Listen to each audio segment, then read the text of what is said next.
What's up guys, it's your boy Jwill, and today I just wanted to slow things down and teach you guys about music theory, because I feel like music theory is really the foundation of all the beats I make, and it's very essential to every producer who knows it, and every producer who knows it will tell you, I'm sure, that it's the number one thing that they need to make beats, and the number one thing that really holds them down and helps them through all their problems, and it's kind of the solution to everything melody wise. So first of all, what's a scale? A scale is a series of notes which tells you which key you're in, and it will also tell you what will sound good to the average listener. So first of all, I'm going to talk about the major scale. So I'm just going to turn on the major scale.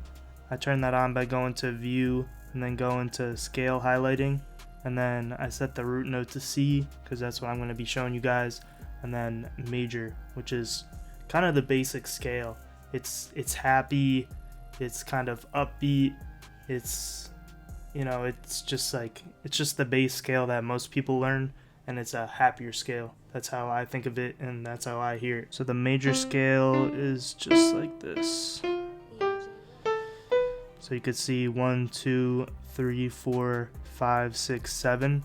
There's 7 notes in every single scale, I'm pretty sure, or there's 7 notes at least in the major scale and the minor scale. So I'm just gonna erase that. I just erased it because I just want to show you guys that basically what a half step is and what a whole step is. So a half step is just like that. I think it's important once you get in farther into music theory that half steps are dark, and they'll help you with those dark trap beats, with those dark melodies that you're trying to create. So to create the major scale, you have to go up a whole step.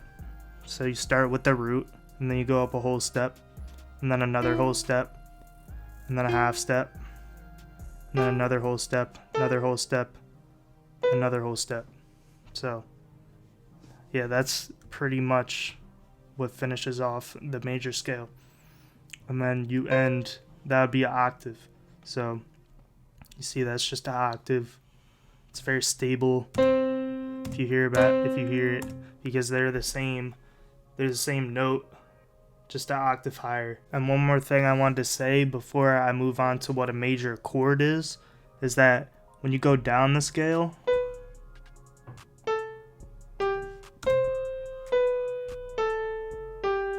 it's kind of a more sad feeling to me and to many other producers. And when you go up the scale,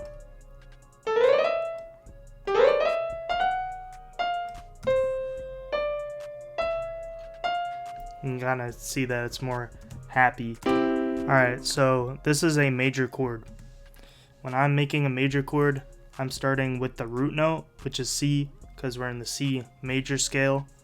And then I count up 1, 2, 3, 4 half steps, and to finish it off, I go 1, 2, 3 half steps. And I'm not going to move on to the minor chord or the minor scale just yet, but the only thing you have to do to make a minor chord is you just have to move this down.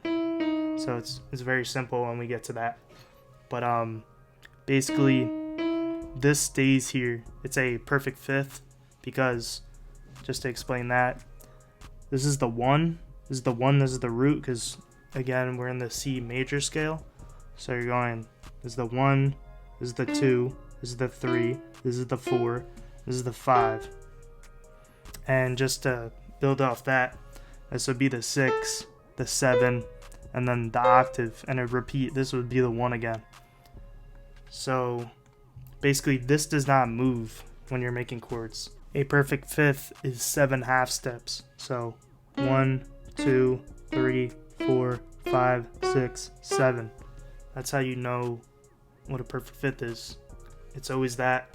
It won't change. So this is a major chord. A major chord is more happy compared to a minor chord, and very stable. Nothing too crazy about it.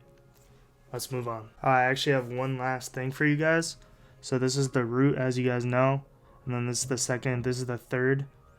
This is a major third interval right here. So major third interval because it's on the 3, and then this is on the 5. That's what it's a perfect fifth.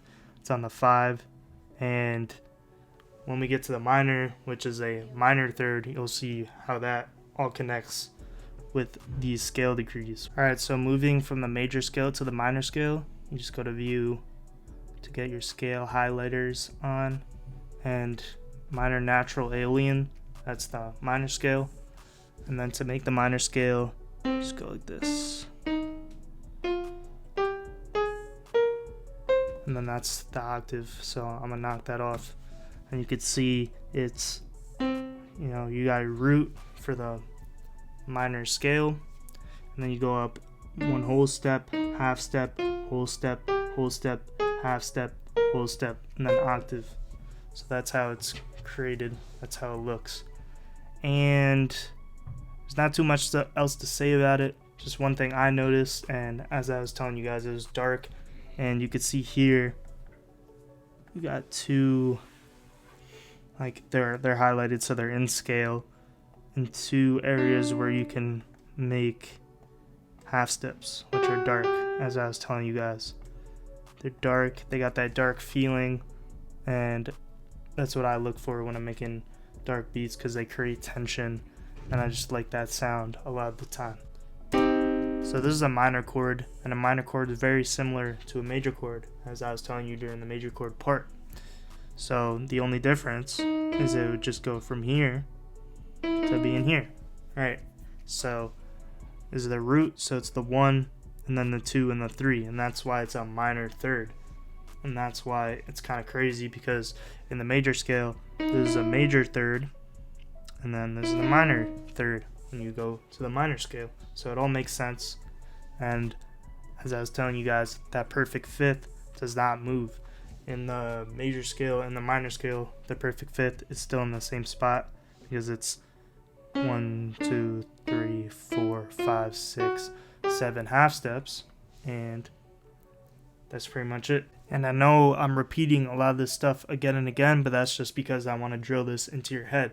And one more tip I wanted to show you guys is, as I said, half steps create tension, and half steps are good for those dark trap beats. And also, by the way, minor chords are good for those dark trap beats. But this is just a beginning tutorial, so I don't want to get too deep into that. I just want to lay the groundwork. And one more tip is that if you go one whole step, right? You go one whole step and then a half step, it kind of leads to this sometimes uplifting but mostly just emotional sound, and I use it in a lot of my counter melodies. So that's after I make my main melody and my main chords, then I use this tip a lot of the time when I'm making emotional, like Nick Mira like or Little Uzi, or those very emotional sounding beats. This is usually what I do with my counter melodies a good amount of the time. So you could see how that, interval of one whole step and then a half step kind of leads to that emotional feeling, and it's just something good to keep in your head for when you're getting a little stuck. By the way, this interval is also called a minor third, because when you're making a minor chord, it's the third. It's on the third of the minor scale. So yeah, in this context, this is called a minor third. And one last thing I wanted to drop on your guys' heads is I'm going to go back to the major scale for this. I just wanted to show you this. So if you go like this, and then this, and then this, you're like, what the hell is this? Well, this is actually a seventh. And you make a seventh. It is a seventh because you make a major chord, and then this would be, so 1, 2, 3, 4, 5, 6, 7. That's where the seventh comes from. And you make it, how I think about it, some people think about it differently. Like I saw some guy explain a major chord by saying that you skip one, then you place a note, and then you skip one, and then you place a note. And yeah, that's technically correct, but I just wanted to show you guys how I think about it, just to share my point of view. Maybe it's a little bit faster to do that. You can think about it like that, but I'm not sure how that works, and I'm not so sure about how that works in different contexts. So I just think about it like you're kind of stacking a major third, and if you're in the minor scale, it'd be a minor third on top of the major chord.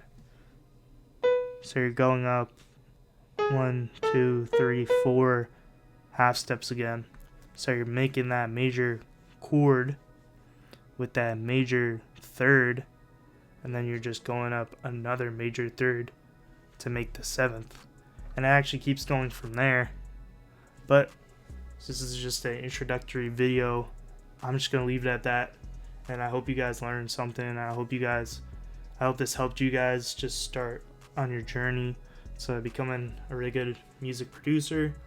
And I hope I didn't confuse you guys.